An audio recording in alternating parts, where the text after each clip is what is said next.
जय श्री कृष्णा। राधे राधे। आज मैं आपको सुना रही हूँ अमावस्या की व्रत कथा।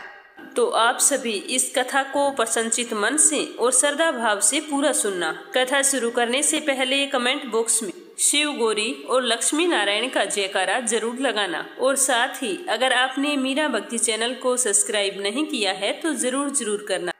अमावस्या के दिन पितरों का तर्पण करके दान पुण्य करने का विशेष महत्व होता है। इस दिन पीपल के पेड़ की पूजा व 108 परिक्रमा करनी चाहिए। जब भी परिक्रमा करें तो पीपल वृक्ष में पैसा, फल या मिठाई जरूर चढ़ाएं। इस दिन बच्चों को फल तथा मिठाई बांटने से हमें विशेष फलों की प्राप्ति होती है। अमावस्या के दिन अलग अलग व्रत कथाएं सुनी जाती। इस व्रत को सुहागिन महिलाएं अपने पति व पुत्रों की दीर्घायु के लिए और अखंड सौभाग्य के लिए करती है। उन्हें ये व्रत कथा अवश्य सुननी चाहिए, क्योंकि व्रत कथा के बिना हमें हमारे व्रत का पूरा फल नहीं मिलता। सुहागिन महिलाओं के अखंड सौभाग्य की कामना करते हुए मैं व्रत कथा शुरू करती हूँ। लक्ष्मीपति नारायण की जय हो। शिव गौरी गणेश कार्तिकेय की जय हो। पहली कथा सुनेंगे सोमा धोबिन की। एक समय की बात है। एक गांव में एक साहूकार रहता था। उसके 7 बेटे, 7 बहू और एक बेटी थी। बेटी की शादी नहीं हुई थी। साहूकार के घर एक जोगी रोजाना भिक्षा मांगने के लिए आता था। जब साहूकार के घर से कोई अन्य सदस्य उसको भिक्षा देने के लिए जाता था तो वह आशीर्वाद देते हुए भिक्षा लेकर लौट जाता। लेकिन जब साहूकार की बेटी भिक्षा देने के लिए जाती तो वह जोगी भिक्षा तो ले लेता, परंतु वह कहता कि बेटी तू सुहागन तो है, पर तेरे भाग्य में सुहाग नहीं लिखा, तेरे भाग्य में तो दुहाग लिखा है। तो यह बात सुनकर साहूकार की बेटी को बहुत ही दुख होता। वह सारा दिन सोचती रहती। धीरे धीरे वह शरीर से बिल्कुल कमजोर हो गई। तो एक दिन उसकी माँ ने पूछा कि बेटी तुम इन दिनों में इतनी कमजोर क्यों दिखाई पड़ती हो? तुझे खाने पीने को अच्छा देती हूँ, तुम्हें कोई परेशानी है तो मुझे बताओ। तो इतना कहते ही साहूकार की बेटी तो रोने लगी और उसने अपनी माँ को बताया कि माँ, एक जोगी भिक्षा मांगने के लिए आता है। आप सभी उसे भिक्षा देते हैं तो वह भिक्षा लेकर चुपचाप चला जाता है, लेकिन जब मैं उसे भिक्षा देता हूँ तो वो कहता है कि बेटी तू सुहागन तो होगी, लेकिन तेरे नसीब में दुहाग लिखा है। तो उसकी माँ को यह बात सुनकर बहुत ही दुख हुआ। उसकी माँ ने कहा कि बेटा कल जब वो जोगी आएगा तो तुम उसे भिक्षा डालने के लिए जाना। मैं छुप कर बैठ जाऊंगी, देखती हूँ कि वो क्या कहता है। तो उसकी बेटी ने कहा ठीक है। अगले दिन जब जोगी भिक्षा लेने के लिए आया तो साहूकार की पत्नी दरवाजे की ओट में खड़ी हो गई। जब साहूकार की बेटी उसे भिक्षा देने लगी तो जोगी ने वही बात फिर से बोली कि बेटी तू सुहागन तो होगी, लेकिन तेरे भाग्य में सुहागन का सुख नहीं लिखा। तो इतना कहते ही उस लड़की की माँ बाहर निकल आई और उस जोगी से बोली कि जोगी बाबा, हम एक तो तुम्हें भिक्षा देते हैं और ऊपर तुम मेरी बेटी के लिए इस तरह से अपशब्द बोलते हो। तो जोगी बोला कि मैं गाली नहीं देता हूँ, मैं तो जो सच है वही बोलता हूँ, जो इसके भाग्य में लिखा है वही मैंने बताया है। तो साहूकार की पत्नी बोली कि हे जोगी बाबा, अगर तुम्हें यह पता है कि इसके भाग्य में दुहाग लिखा है तो तुम्हें यह भी पता होगा कि यह दुख दूर कैसे होगा। इसीलिए तुम्हें इसका उपाय भी बताना पड़ेगा। चाहे कितने भी कठिन उपाय हो मैं अवश्य करूँगी। तुम मेरी बेटी के भाग्य से ये दुख दूर करने का उपाय मुझे बताओ। तो साहूकार की पत्नी की बात सुनकर जोगी बोला कि 7 समुंदर पार एक सोना धोबिन रहती है जो सोमवती अमावस्या का व्रत करती है। अगर वह अपने व्रत का फल इसको दे दे तो इसके दुखों का निवारण हो सकता है। अगर आपने ऐसा कुछ नहीं किया तो इसकी शादी तो होगी, लेकिन शादी होते ही इसके पति को सांप डस लेगा और उससे उसकी मौत हो जाएगी। तो जोगी बाबा की बात सुनकर साहूकार की पत्नी रोने लगी। तो जोगी बाबा तो इतना कहकर चला गया और साहूकार की पत्नी ने साहूकार को सारी बात बताई और उसी दिन सोना धोबिन की तलाश में चली गई। चलते चलते वो एक घने जंगल में पहुंच गई। बहुत तेज धूप पड़ रही थी। प्यास के मारे उसका गला बैठा जा रहा था। वह बुरी तरह से थक चुकी थी और अपनी बेटी के लिए दुखी भी थी। तो इस तरह वह दुखी होती हुई भूखी प्यासी चल रही थी। तभी रास्ते में एक पीपल का पेड़ आया तो वो विश्राम करने के लिए उसके नीचे बैठ गई। उसी पीपल के पेड़ में एक गरुड़ पक्षी का घोंसला था, जिसमें गरुड़ का एक छोटा सा बच्चा बैठा था। साहूकारनी को घोंसले के पास एक सांप जाता हुआ दिखाई दिया तो साहूकारनी ने गरुड़ के बच्चे को बचाने के लिए सांप को मारकर ढाल के नीचे रख दिया। जब गरुड़ और पंखनी आए तो घोंसले के पास खून देखकर क्रोधित हो उठे और साहूकारनी को अपनी नुकीली चोंच से मारने लगी। तब साहूकारनी बोली कि मैंने तो तुम्हारे बच्चे को बचाया है और तुम मुझे मार रहे हो। यह सर्प तुम्हारे बच्चे को डसने वाला था। यह कहती हुई साहूकारनी ने सांप की ओर इशारा किया तो उन दोनों ने देखा तो वहां पर सांप मरा हुआ पड़ा था। तो गरुड़ ने कहा कि तुमने हमारे बच्चे की जान बचाई है, अब तुम्हें जो कुछ मांगना है मांगो, मैं अवश्य पूर्ण करूंगा। तो गरुड़ की बात सुनकर साहूकारनी बोली कि मुझे 7 समुंदर पार सोना धोबिन रहती है। अगर तुम उसके घर छोड़ आओ तो आपकी बहुत ही मेहरबानी होगी। तो गरुड़ ने साहूकारनी को अपनी पीठ पर बैठाकर 7 समुंदर पार सोना धोबिन के घर पहुंचा दिया। वहां जाकर साहूकारनी ने सोचा कि सोना धोबिन को कैसे राजी करूं। अगर मैं उसे सीधे सीधे बोल दूंगी कि तुम्हारे अमावस्या व्रत का फल मेरी बेटी को दे दो, तो वो ऐसा बिल्कुल भी नहीं करेगी। मुझे कुछ ऐसा उपाय करना होगा जिससे वो खुशी खुशी अमावस्या व्रत का फल मेरी बेटी को दे दे, जिससे मेरी बेटी का जीवन संवर जाए। साहूकारनी बैठी बैठी यही सब कुछ सोच रही थी। तभी उसे सोना धोबिन के बहुओं के लड़ने की आवाज सुनाई थी। वो सारी की सारी घर के काम काज को लेकर लड़ाई कर रही थी और काम कोई भी नहीं करना चाहती थी। तो साहूकारनी सोचने लगी कि यही मौका है सोना धोबिन को खुश करने का। अब तो साहूकारनी जब सोना धोबिन के बेटे बहू सारे सो जाते तो उनके घर का सारा काम करती। गायों को नहलाती, चारा डालती, घर की साफ सफाई करती, रसोई का काम करती, चौका बर्तन करती, आटा पीसती, कपड़े धोती, पानी भरती और सूर्योदय होने से पहले चली जाती। तो यह सब कुछ देखकर सोना धोबिन बड़ी ही हैरान थी कि रोजाना लड़ने वाली मेरी बहुएं इतना प्रेम पूर्वक सूर्योदय से पहले काम कैसे कर लेती है। तो उसने अपनी बहुओं को बुलाया और पूछा कि तुम में से कौन है जो सुबह जल्दी उठकर सारा काम कर लेती है। तो सारी बहुएं एक दूसरे की ओर देखने लगी और सोचने लगी कि ये सारा काम कौन कर रहा है। सारी की सारी एक दूसरे से पूछती। तो सोना धोबिन बोली कि तुम आजकल लड़ाई भी नहीं करती हो और काम भी सुबह होने से पहले कर लेती हो। तो सारी बहुएं एक दूसरे की ओर देखते हुए बोली कि सासू जी, काम तो हमें ही करना पड़ता है, चाहे हम लड़ाई करके करें या राजी मन से करें, इसीलिए लड़ाई करने का क्या फायदा। तो सोना धोबिन ने सोचा कि जरूर दाल में काला है, आज देखा जाए कि कौन सी बहू काम करती है। तो वह पूरी रात सोई नहीं, निगरानी करती रही कि आज तो मैं पता लगा कर रहूंगी कि कौन सी बहू काम करती है। तो थोड़ी ही देर बाद किसी के आने की आहट सुनाई देती है। तो सोना धोबिन देखती है कि कोई औरत बाहर से आती है और उसने घर का सारा काम किया और करके जब वो जाने लगी तो सोना धोबिन ने कहा कि तुम कौन हो और तुम्हारी ऐसी क्या जरूरत है जो तुम इतना काम करती हो।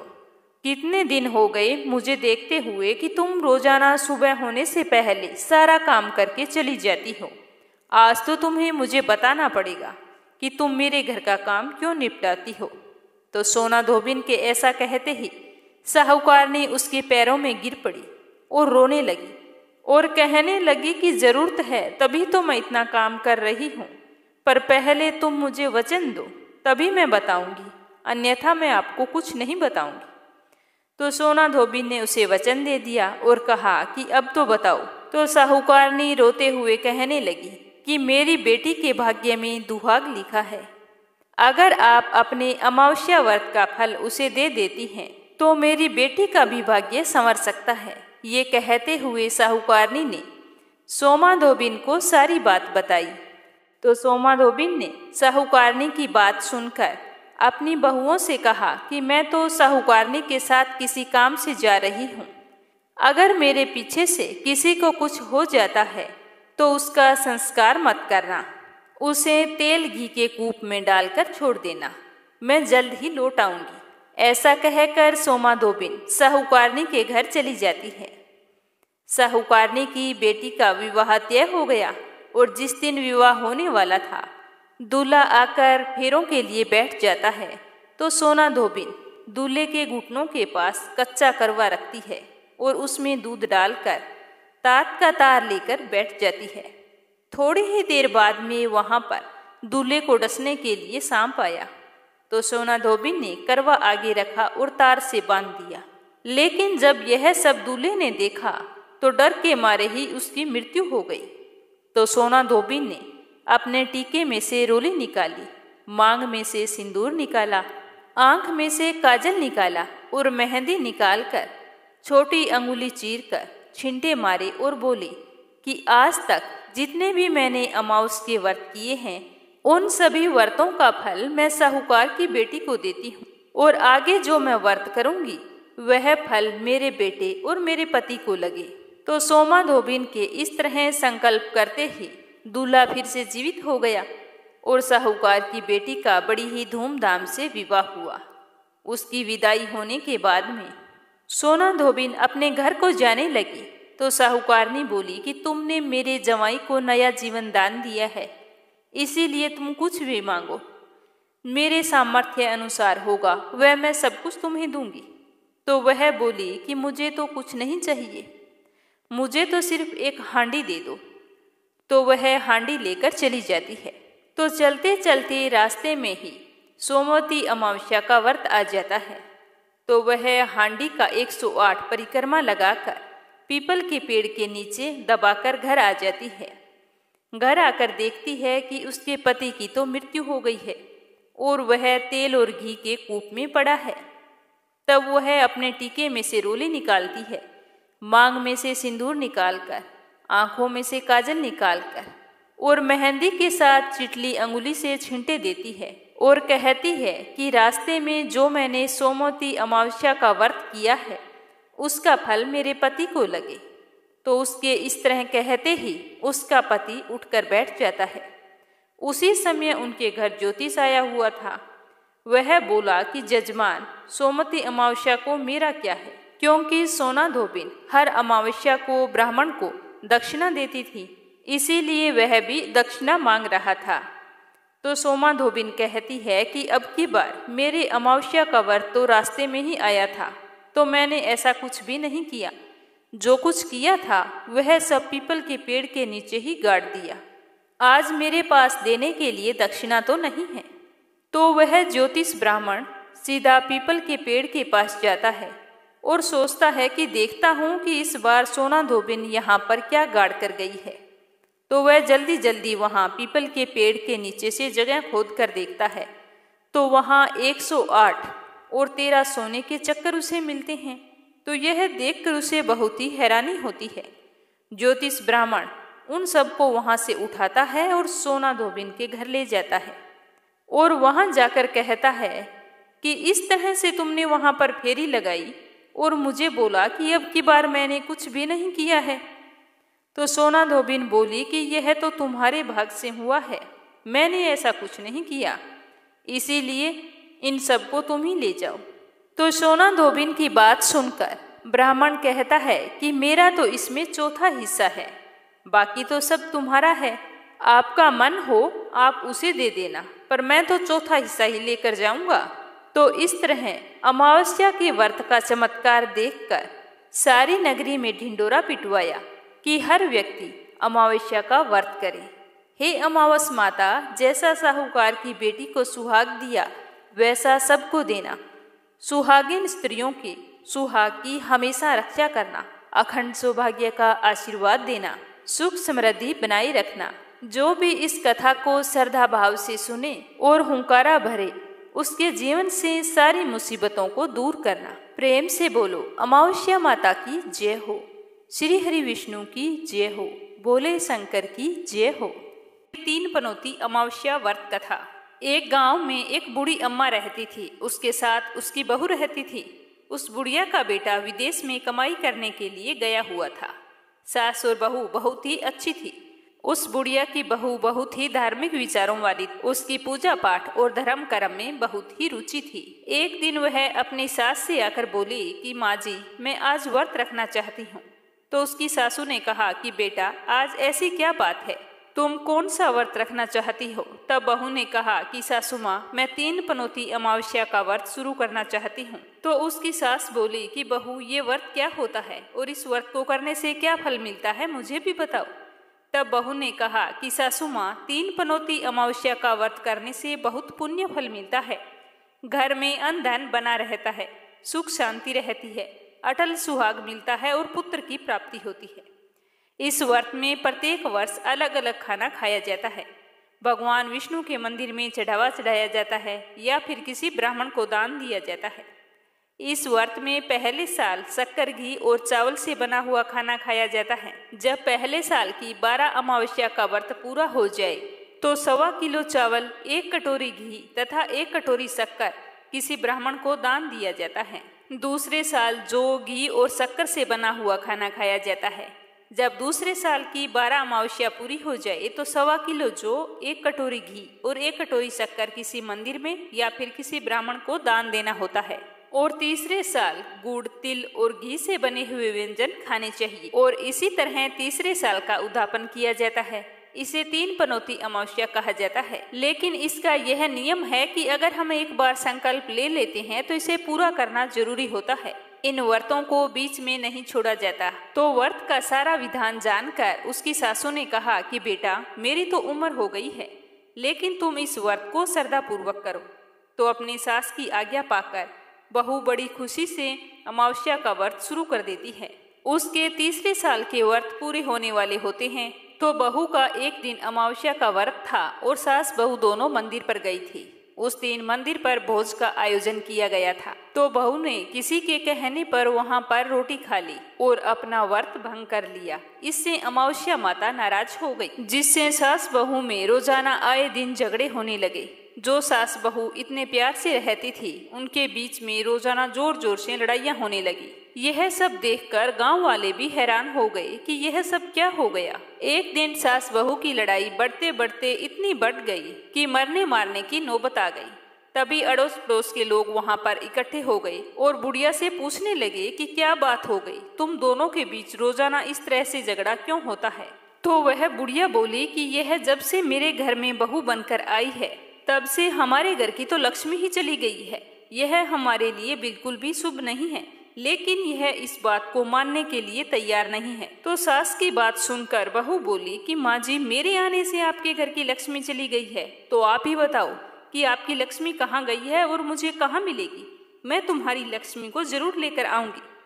तो सास ने कहा कि लक्ष्मी जी तुमको समुद्र के बीच में भगवान विष्णु के पैर दबाते हुए मिलेगी। तो बहू बोली कि जब तक मैं आपकी लक्ष्मी को लेकर नहीं आऊंगी, तब तक इस घर में पैर भी नहीं रखूंगी। इतना कहकर बहू लक्ष्मी की खोज में घर छोड़कर निकल जाती है और जाने अनजाने रास्तों पर चलती ही जाती है।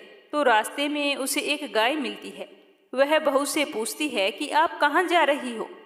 तो बहू कहती है कि हे गौ माता, मेरी सासू माँ मुझे कहती है कि मेरे आने से उनके घर में अन्न धन की कमी हो गई है और उनके घर की लक्ष्मी चली गई है, तो मैं लक्ष्मी को लेने जा रही हूँ। तो गौ माता कहती है कि बेटी, अगर तुम जा रही हो, अगर तुम्हें लक्ष्मी माता और भगवान मिले तो मेरे बारे में भी पूछ लेना। तो बहू बोलती है कि ठीक है गौ माता, बताओ मैं आपके बारे में क्या पूछूं। तो गौ माता कहती है कि मेरा जब भी बछड़ा होता है तो वह मर जाता है, जिंदा नहीं रहता। तुम भगवान से पूछना कि मेरे साथ ऐसा क्यों हो रहा है। मैंने ऐसे कौन से कर्म किए हैं जिसकी सजा मुझे इस तरह से मिल रही है। तो गौ माता का सारा दुख जानकर बहू कहती है कि गौ माता, मैं आपके बारे में जरूर पूछूंगी। इतना कहकर बहू आगे बढ़ जाती है। चलते चलते फिर उसे आगे एक घोड़ी मिलती है जिसके गले में एक घंटी बंधी हुई होती है, जिसके कारण वह बहुत ही दुखी रहती है। तो घोड़ी भी इसी तरह सवाल करती है कि बेटी तुम कहाँ जा रही हो और किस लिए जा रही हो। तो बहू कहती है कि मैं भगवान को ढूंढने के लिए जा रही हूँ। तो वो घोड़ी कहती है कि बेटी तुम मेरे भी दुख का निवारण जरूर पूछना। तब बहू कहती है कि जरूर पूछूंगी। यह कहकर बहू आगे बढ़ती है। आगे जाते जाते बहू को एक अंधा और बहरा बुजुर्ग मिलता है जो रास्ते के बीचों बीच बैठा होता है। तो बहू सोचती है कि बेचारा रास्ते के बीच में बैठा है, कहीं इसे चोट ना लग जाए। तो वो पास जाकर कहती है कि बाबा उठो, सड़क के किनारे पर बैठ जाओ, लो मैं तुम्हारी मदद करती हूँ। तो ऐसा कहकर वह उस बुजुर्ग व्यक्ति का हाथ थामकर उसे सड़क के किनारे एक पेड़ के नीचे बैठा देती है। तो वह बूढ़ा आदमी उसको धन्यवाद देता हुआ कहता है कि बेटी तुम कौन हो और कहाँ से आई हो। तो वह कहती है कि बाबा मैं भगवान विष्णु और माता लक्ष्मी को ढूंढने के लिए जा रही हूँ। मेरी सास कहती है कि मैं अभागन हूँ, मेरे आने से उनके घर का अन्न धन नष्ट हो गया है, इसीलिए मैं लक्ष्मी की तलाश में जा रही हूँ। तो वह बूढ़ा बाबा कहता है कि बेटी एक काम करना, अगर तुम्हें भगवान मिले तो मेरे बारे में भी पूछना कि मैंने ऐसे कौन से कर्म किए थे जिसके कारण मैं अंधा हो गया हूँ। तो वह कहती है कि ठीक है बाबा, मैं आपका सवाल भी पूछ लूंगी। जैसे ही वह बूढ़े बाबा से बातचीत करके आगे बढ़ती है तो रास्ते में उसे एक बूढ़ी औरत मिलती है जो हाथ और पैर से अपाहिज होती है। वह भी बहू से अपनी समस्या भगवान से पूछने के लिए कहती है। तो बहू उसकी समस्या को भी पूछने के लिए तैयार हो जाती है और आगे चली जाती है। चलते चलते भूख प्यास से बेहाल वह बिल्कुल थक जाती है और एक आम के पेड़ के नीचे बैठ जाती है। तब आम का पेड़ उसे इतना थका हुआ हैरान परेशान देखकर पूछता है कि बेटी तुम कहाँ से आई हो और कहाँ जा रही हो। तब वह बहू बताती है कि मैं लक्ष्मी को लेने जा रही हूँ। तब वह पेड़ कहता है कि मेरी समस्या भी लक्ष्मी माता से पूछ लेना कि मेरे पेड़ पर आम खट्टे क्यों लगते हैं। तो बहू ने कहा ठीक है। आगे चलते चलते बहू को एक तलाई मिलती है। तो वह भी बहू से कहती है कि बेटा तुम भगवान से पूछना कि मेरी तलाई का पानी इतना मैला क्यों है, मेरी तलाई का पानी कोई भी मनुष्य नहीं पीता। तो बहू कहती है कि जरूर पूछूंगी। इतना कहकर वह आगे बढ़ जाती है। इस तरह बहुत दिनों तक जंगल में चलते चलते वह बहुत थक जाती है। उसे भूख भी लगी होती है लेकिन खाने के लिए उसे कुछ भी नहीं मिलता। तो वह भूख और प्यास के कारण बेहोश हो जाती है। उसी समय भगवान विष्णु और माता लक्ष्मी वहां पर विचरण करते हुए आते हैं। तब माता लक्ष्मी जी विष्णु जी से कहती है कि हे नाथ, यह आपकी बहुत ही बड़ी भक्तन है, आप इसके दुखों का निवारण करो। तब विष्णु भगवान कहते हैं कि इस संसार में बहुत सारे जीव ऐसे हैं जो बहुत ही दुखी हैं। सारे लोग अपने अपने कर्मों का फल भोग रहे हैं, तो मैं किस किस के दुख का निवारण करूं। तो लक्ष्मी माता विनती करने लगती है कि यह बहुत ही भूखी प्यासी है और आपकी सच्ची भगत भी है। अगर आपने इसे ऐसे ही जंगल में छोड़ दिया तो जंगली जानवर इसे अपना शिकार बना लेंगे। माता लक्ष्मी जी की बात सुनकर भगवान विष्णु एक साधु का वेश धारण करके बहू के पास आते हैं और अपने कमंडल में से पानी का छींटा देकर उसे होश में लाते हैं। बहू के होश में आते ही साधु के वेश में भगवान उससे पूछते हैं कि बेटा तुम कहाँ से आई हो और कहाँ जा रही हो। तो बहू पूरी बात बताती है। उसकी बात सुनकर भगवान विष्णु और माता लक्ष्मी जी अपने असली रूप में प्रकट हो जाते हैं। उनके साथ में अमावस्या माता भी वहां पर आ जाती है। तो बहू उनके चरणों में गिरकर रोने लगती है और कहती है कि मुझसे ऐसी कौन सी गलती हो गई है जिसके कारण मैं इस तरह जंगलों में भटकती फिर रही हूँ। तो अमावस्या माता बहू को कहती है कि बेटी तूने मेरे व्रत को खंडित किया है, इसी की सजा तुझे मिली है, लेकिन तुम्हारी सच्ची श्रद्धा देखकर मैं तुम्हें माफ करती हूँ। अब तुम घर जाओ, तुम्हारा घर अन्न धन से संपन्न होगा और तुम्हारी जो झोंपड़ी है वह सुंदर महल में बदल जाएगी। तुम्हारी सारी मनोकामना पूर्ण होगी। तुम फिर से 3 पनौती अमावस्या का व्रत श्रद्धा पूर्वक विधि विधान से करके उसका उद्यापन कर देना। इस तरह का आशीर्वाद पाकर बहू बहुत ही खुश हुई और फिर भगवान विष्णु और लक्ष्मी जी से रास्ते में जो जो मिले थे उनके दुखों का कारण पूछने लगी। तो गाय के बारे में पूछा तो भगवान विष्णु ने बताया कि उस गाय ने कभी भी अपने मालिक को दूध नहीं दिया। उसका मालिक बहुत ही गरीब था, वह उसके दूध से अपना गुजर बसर करता था, लेकिन उसके इस तरह परेशान करने से उसने उस गाय को छोड़ दिया और उसी की बददुआ उस गाय को लग गई है, जिसके कारण उसके बछड़े जिंदा नहीं रहते। तुम ऐसा करना, उसका दूध निकालकर एक बार तुम पी लेना, जिसके बाद से उसके बछड़े जिंदा रहने लगेंगे, और उससे कहना कि अपने मालिक के घर वापस चली जाए।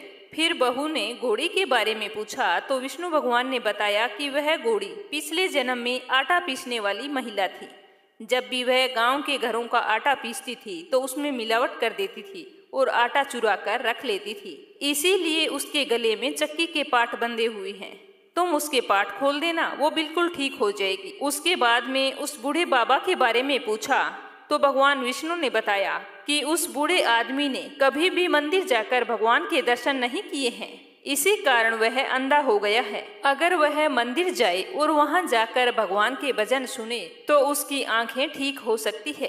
फिर जो पैरों से अपाहिज थी उस बुढ़िया के बारे में पूछा तो भगवान ने बताया कि उस बुढ़िया ने अपनी जवानी में कभी भी दान पुण्य नहीं किया था, इसीलिए उसे यह सजा मिली है।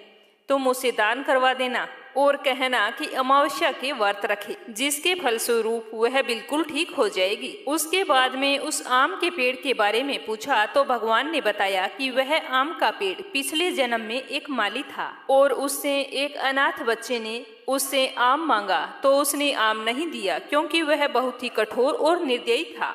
उसी की सजा उसे मिल रही है।